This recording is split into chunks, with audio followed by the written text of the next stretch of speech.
সুন্দরবনের এক অংশের আগুন নিভতে না নিভতেই অন্য অংশে নতুন করে আগুন দেখা যাচ্ছে। 23 মার্চ সকালে সুন্দরবন পূর্ব বন বিভাগের চাঁদপাই রেঞ্জের ধানসাগর স্টেশনের 23-এর ছিলা এলাকায় আগুনের সন্ধান পেয়েছে বন বিভাগ। সেখানে বন বিভাগের কর্মী ও স্থানীয় স্বেচ্ছাসেবকেরা মিলে ফায়ার লাইন কাটতে শুরু করেছে।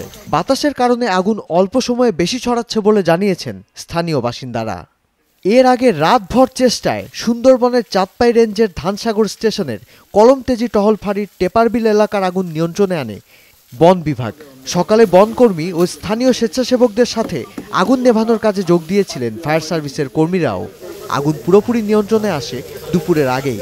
22 মার্চ সকালে কলমতেজি বনে আগুন দেখতে পেয়ে বন বিভাগে খবর দেন স্থানীয়রা। দুপুর থেকে বন বিভাগ, সিপিজি, ভিটিআরটি, টাইগার টিমের লোকজন কাজ শুরু করেন। বিকেলের মধ্যে ফায়ার লাইন কাটা শেষ করে বন বিভাগ। সন্ধ্যার আগে ফায়ার সার্ভিসের একাধিক টিম ঘটনাস্থলে গেলেও পানি দিতে পারেনি। পানির উৎস দূরে হয় ফায়ার সার্ভিস কর্মীদের বেগ পেতে হয়। এখানে ঘটনাস্থলে এখানে যেতে আমাদের অনেক বেগ পেতে হয়েছে, যেহেতু 3 কিলো আমরা পানির উৎস থেকে 3 কিলো ভিতরে এই যে বন জঙ্গলের ভিতর দিয়ে আমাদের যেতে কষ্ট হয়েছে।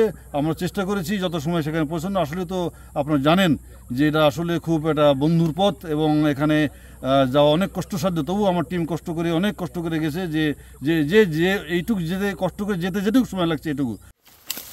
বন সংলগ্ন এলাকায় কিছু ব্যক্তি নিজের স্বার্থে বারবার আগুন লাগাচ্ছে বলে স্থানীয়রা অভিযোগ করেছেন। যেখানে আগুন লেগেছে এখানে কিন্তু এই প্রথমবার নয়, এখানে আরও 2বার আগুন লেগেছে এবং সেই পোড়া গাছের মোথা কিন্তু এখনও আছে এবং এখানে আসার একটা পথের মতো আছে এবং আপনারা বলেছেন যে গরু মহিষ চলাচলেরও একটা পথ এবং সেই চিহ্নও আছে। তার মানে এখানে মানুষের একটা অবাধ বিচরণ আছে, কিন্তু সংরক্ষিত বনাঞ্চলে এভাবে অবাধ বিচরণ সেটা তো কোনোভাবেই কাম্য না। তদন্তের রিপোর্টও আছে যে এক ধরনের অসাধু মাছ ব্যবসায়ী এবং অসাধু বন কর্মকর্তা তাদের যোগসাজশে এই বারবার এই আগুনগুলো লাগানো হয়।